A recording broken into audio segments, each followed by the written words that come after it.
Cassette 1, Side 2. Practice Test 2.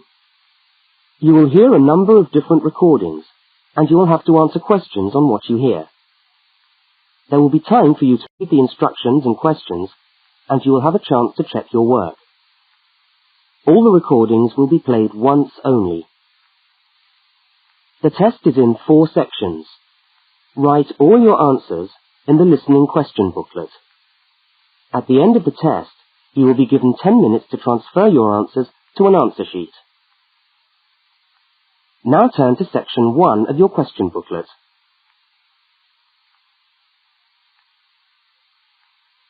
Section 1. In this section, you will hear 2 overseas students, Kate and Lukey, being interviewed by a university counsellor. First look at questions 1 to 5.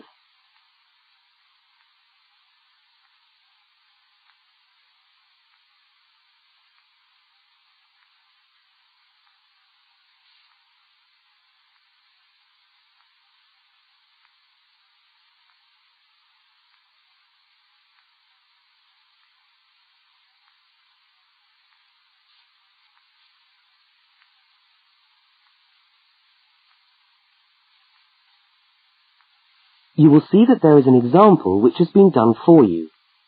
On this occasion only, the conversation relating to the example will be played first.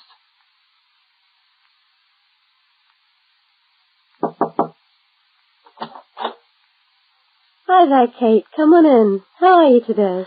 Fine, thanks. Hi, Lukey. How's things? Okay. Well, as I explained on the phone, I'm a counsellor here at the Student Services section of the university. And I'm interviewing overseas students to help me draw up a guide for new students. So I'd be grateful if you could tell me a little about your time since you've been here in Cambridge. Right. Good idea. Now, Kate, let's start with you. Okay. This is your 2nd semester, isn't it? Could you tell us something about your first impressions of the town when you arrived?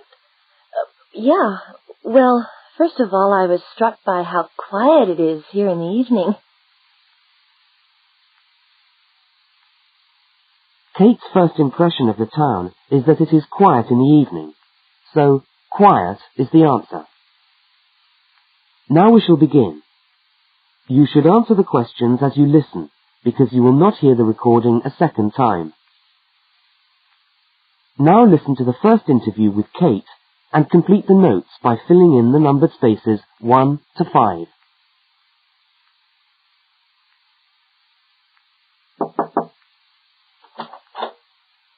Hi there, Kate. Come on in. How are you today? Fine, thanks. Hi, Lukey. How's things? Okay. Well, as I explained on the phone, I'm a counsellor here at the Student Services section of the university. And I'm interviewing overseas students to help me draw up a guide for new students. So I'd be grateful if you could tell me a little about your time since you've been here in Cambridge. Right. Good idea. Now, Kate, let's start with you. Okay. This is your 2nd semester, isn't it? Could you tell us something about your first impressions of the town when you arrived? Yeah. Well, first of all, I was struck by how quiet it is here in the evening. Yeah, I suppose Cambridge is a quiet place. Where did you live when you first arrived? Well, I went straight into student accommodation. It was a kind of student hostel. Ah, right. So, you didn't have to worry about doing your own cooking or anything like that? No, but sometimes I wished I had. The food at the hostel was awful. Oh, dear. But how were the other students? To be honest, I haven't managed to make many friends, even though the place is full. People seem to keep to themselves. They're not really very friendly. Oh, I'm sorry to hear that. Well, what about the actual course? You're studying, I'm doing a master's by coursework in environmental studies. Oh, right. And how are you finding that? Yeah, well, it's been pretty good, really. I've enjoyed the course, but I feel there hasn't been enough contact with the lecturers. Oh. They all seem to be incredibly busy. The only chance I've really had to talk to them was on the field trip. Well, that's no good. Mm-mm. Could anything be done to improve the course, in your opinion? Well, I think it would be helpful to have meetings with lecturers on the course. Say once a fortnight, something like that. Regular meetings. Yes, that could certainly help. Now, Kate, we'll come back to you in a minute, but I'd just like to ask Lukey some questions. Before they continue the interview, look at questions 6 to 10.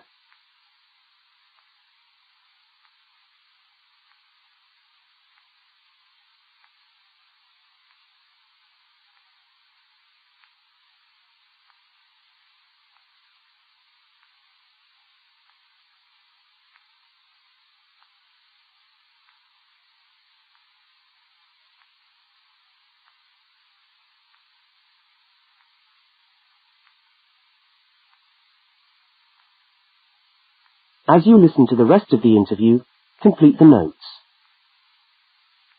Lukey, where are you from? I am from Indonesia. And how did you find Cambridge when you first arrived? Well, I like it here. I think the city is very beautiful. What about your accommodation? Was that okay? Yes, okay. At first, I stayed with a family for 3 months. They were very kind to me, but they had 3 young children and I found it difficult to study. Right, I see. So after 3 months, I moved out, and now I live with 2 other students in a student house. It's much cheaper and we like it there. Good. And what about your studies? What are you studying? I'm doing a Bachelor of Computing. Computing, I see. Apart from the language difficulties, if you can separate them, how have you found the course? Okay, but... Yes, go on. Well, the main difficulty for me is getting time on the computers in the computer room. It's always busy and this makes it very hard to do my practical work. Yes, I'm sure it would. Can you reserve time in the computer room? No, you can't. But it would certainly help if we could reserve computer time. Yes, I'll look into that and see if something can't be done to improve things over there. Now, let's go back to Kate. That is the end of section 1. You now have half a minute to check your answers.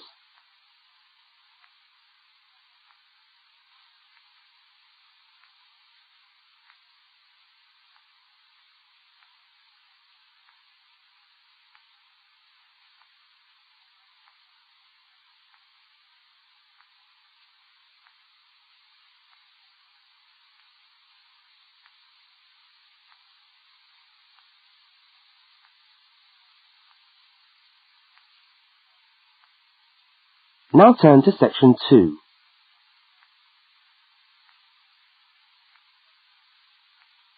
Section 2. You are going to hear a radio talk about buying a bicycle. First, you have some time to look at questions 11 to 20.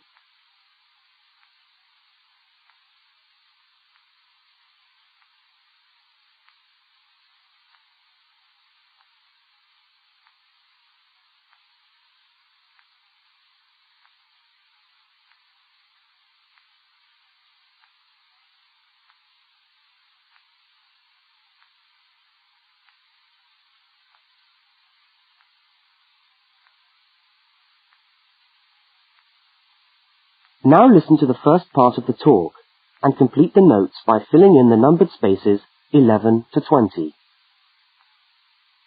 Well, last week we talked about buying camping equipment, and today I'd like to talk to you about buying a bicycle. A simple enough exercise, you might imagine, but there are lots of things to look out for to make sure you get the best deal for your money. Well, the range of bicycles is enormous. There are racing bikes, touring bikes, mountain bikes, or just plain ordinary bikes for riding round town.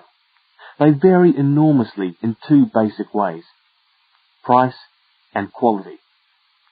This means that the choice you make will probably be determined by the amount of money you want to pay, your own personal needs, what is actually available, or a compromise of all 3 things. However, in broad terms, you can spend anything from $50 to $2,000 on a bike, so you'll need to know what you're looking for. Single-speed cycles, that is bikes with no gears, are really only suited to short, casual rides. Their attraction is their simplicity and reliability. After years of neglect, they still manage to function, though not always too efficiently. If it's basic transport you're after, then you can't go wrong. 3-speed cycles, on the other hand, are all that is really necessary for most town riding, going to the shops and things like that. Like the single-speed bike, they're simple and reliable. If you are going to be going up and down lots of hills, then you'll probably want something more efficient. 5 and 10-speed bicycles are best suited to riding over long distances or hilly terrain and to serious touring. So if it's serious touring you're interested in, get a 5 or 10-speed bike. However, it's worth remembering that the difference in price between a 5 and 10-speed cycle is usually very little, and so it's well worth paying that little bit extra to get the 10-speed one. So I would tend to recommend the 10-speed bike as the price is similar. However, you'll be getting better quality components. Now the next thing we need to look at is size. Buying a cycle is like buying clothes. First of all, you find the right size, and then you try it on to see if it fits. Contrary to what you might imagine, the size of the cycle is not determined by the size of the wheels, except in children's cycles, but by the size of the frame. So you'll need to measure the length of your legs and arms to get a frame that is the right size for you. Well, that's all from Helpful Hints for today. That is the end of section 2. You now have half a minute to check your answers.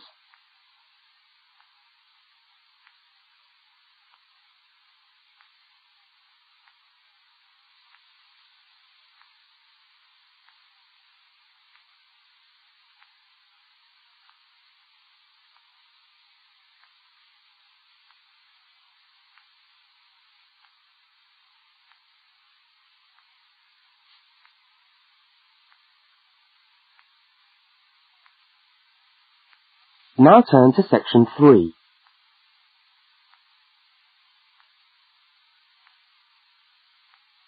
Section 3. In this section, you will hear a conversation between two students, Fiona and Martin, talking about a tutorial topic. First, look at questions 21 to 24.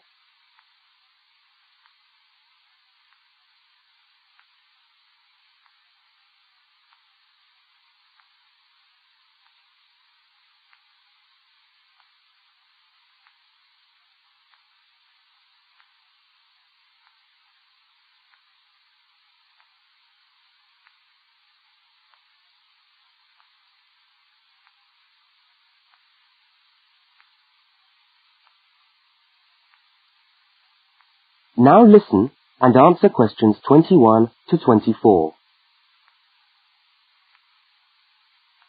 Hi there, Martin. How are you going with your Australian Studies tutorial paper? Oh, good. I finished it, actually. Lucky you. What did you do it on? I'm still trying to find an interesting topic. Well, after some consideration, I decided to look at the history of banana growing in Australia. Banana growing? Yeah, banana growing. Fascinating, I'm sure. Well, it's not as boring as you'd think. And I wanted to tie it into the work I've been doing on primary industries and the economy. Anyway, I bet there are a few things you didn't know about bananas. Such as? Such as the fact that bananas were among the first plants ever to be domesticated. Oh, really? Yeah, they're an extremely nourishing food. I suppose you're going to tell me the whole history of banana growing now, aren't you? Well, it'll be a good practice run for my tutorial next week. I'll do the same for you sometime. Okay, fire away. So where were these bananas first domesticated? According to my research, the Cavendish banana, which is a type of banana, and the first type to be cultivated here, actually originated in China, but they had a fairly roundabout route before they got to Australia. You mean they didn't go straight from China to Australia? No, they didn't. It seems that in 1826, bananas were taken from South China to England. I suppose they'd have made a welcome addition to the English diet. Yes, I'm sure. Well, apparently there was an English duke who was particularly fond of bananas, and he used to cultivate them in his hothouse, which is where you have to grow them in England, of course, because of the cool climate. And they became quite popular in the UK.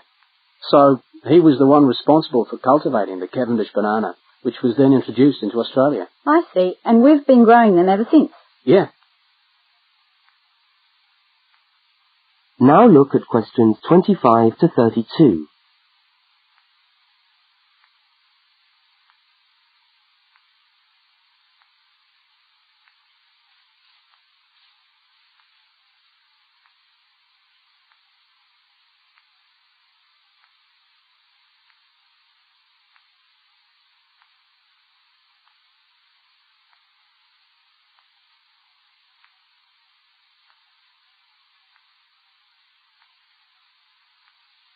As the conversation continues, complete Martin's notes. Are they hard to grow? Well, yes and no. To grow them in your garden, no, not really. But to grow them commercially, you need to know what you're doing. You see, you only get one bunch of bananas per tree, and it can take up to 3 years for a tree to bear fruit if you don't do anything special to it. But this period is greatly reduced with modern growing methods, particularly in plantations where you have perfect tropical conditions. Right. So what are you looking at? 1 year? 2 years? No, around 15 months in good conditions for a tree to produce a bunch of bananas. And once you've got your bunch, you cut the bunch and the plant down. So how do the trees reproduce then? Well, bananas are normally grown from suckers, which spring up around the parent plant, usually just above the plant. They tend to like to grow uphill, or at least that's the common wisdom. So that's why banana plantations are usually on hillsides, is it? Yeah, they grow best like that. That's interesting. If you plant them in rich soil and give them plenty of water at the beginning of summer, then they should be well advanced by the beginning of winter, when growth virtually stops. But in a country like England, they're hard to grow. Although you can grow them in a hothouse. But in Australia, it's not difficult. No, though even here, the growers put plastic bags around the bunches to protect them and keep them warm. If you go up to the banana growing districts, you'll see all these banana trees with plastic bags on them. But how do they stop the bananas going bad before they reach the shops? Well, the banana bunches are picked well before the fruit's ripe. Once you cut the bunch, the bananas stop growing, but they do continue to ripen. The interesting thing is that once one banana ripens, it gives off a gas which then helps all the others to ripen. So they pretty much all ripen within a few hours of each other. Amazing. So do we export lots of bananas overseas to Europe and Asia, for instance? Well, oddly enough, no. I believe New Zealand takes a small proportion of the crop, but otherwise, well, they're mostly grown for the domestic market, which is surprising when you think about it, because we grow an enormous number of bananas each year. Yes, well, thank you for all that information. I'm sure the tutorial paper will go really well. You certainly seem to have done your research on the subject. Let's hope so. That is the end of section 3. You now have half a minute to check your answers.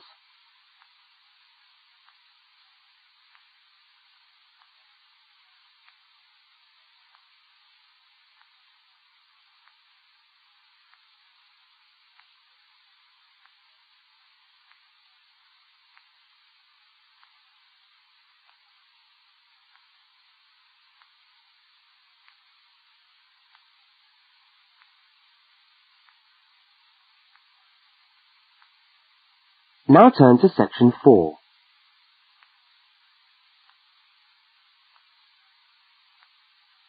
Section 4. You are going to hear part of a public lecture for new students. First, look at questions 33 to 35.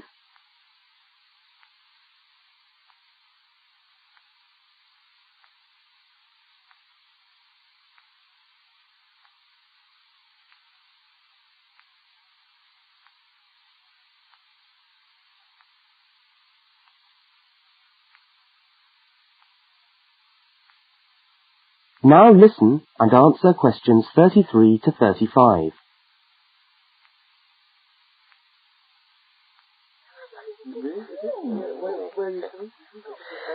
Good morning everyone, and welcome to our regular lecture on health issues.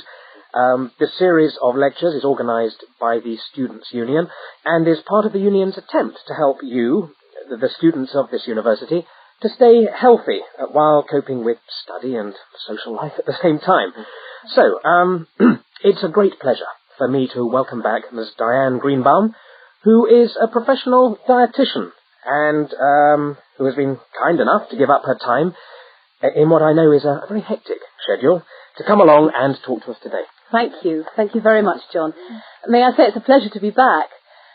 Now, stresses at university, being away from home and having to look after yourselves, learning your way around the campus, all contribute to making it quite hard sometimes to ensure that your diet is adequate.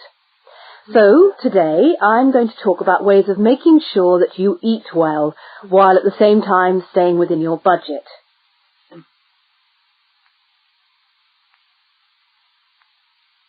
Now look at questions 36 to 41.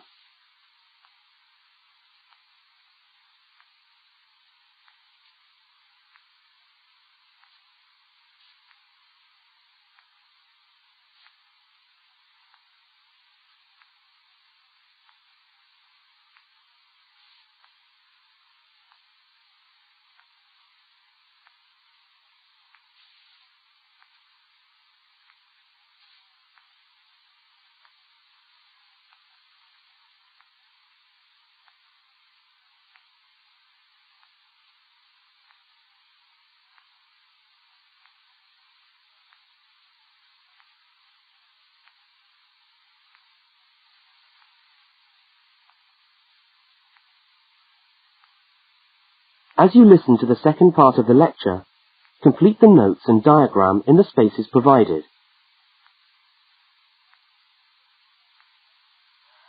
If you have a well-balanced diet, then you should be getting all the vitamins that you need for normal daily living. However, sometimes we think we're eating the right foods, but the vitamins are escaping, perhaps as a result of cooking, and anyway, we're not getting the full benefit of them. Now, if you lack vitamins in any way, the solution isn't to rush off and take vitamin pills, though they can sometimes help. No, it's far better to look at your diet and how you prepare your food. So, what are vitamins? Well, the dictionary tells us they are food factors essential in small quantities to maintain life. Now, there are fat-soluble vitamins which can be stored for quite some time by the body, and there are water-soluble vitamins which are removed more rapidly from the body. And so a regular daily intake of these ones is needed. Okay, so how can you ensure that your diet contains enough of the vitamins you need? Well, first of all, you may have to establish some new eating habits. No more chips at the uni canteen, I'm afraid. Now, firstly, you must eat a variety of foods. Then you need to ensure that you eat at least 4 servings of fruit and vegetables daily. Now, you'll need to shop 2 or 3 times a week to make sure that they're fresh, and store your vegetables in the fridge or in a cool, dark place. Now, let's just refresh our memories by looking at the healthy diet pyramid. Okay, can you all see that? Good. Well, now, as you see, we've got 3 levels to our pyramid. At the top, in the smallest area, are the things which we should really be trying to avoid as much as possible. Things like,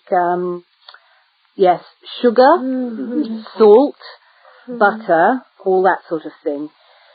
Next, on the middle of our pyramid, we find the things that we can eat in moderation. Not too much, though. And that's where we find milk, lean meat, fish, nuts, eggs. And then at the bottom of the pyramid are the things that you can eat lots of, because they're the things that are really good for you. Here we have bread, vegetables, and fruit. So, don't lose sight of your healthy diet pyramid when you do your shopping.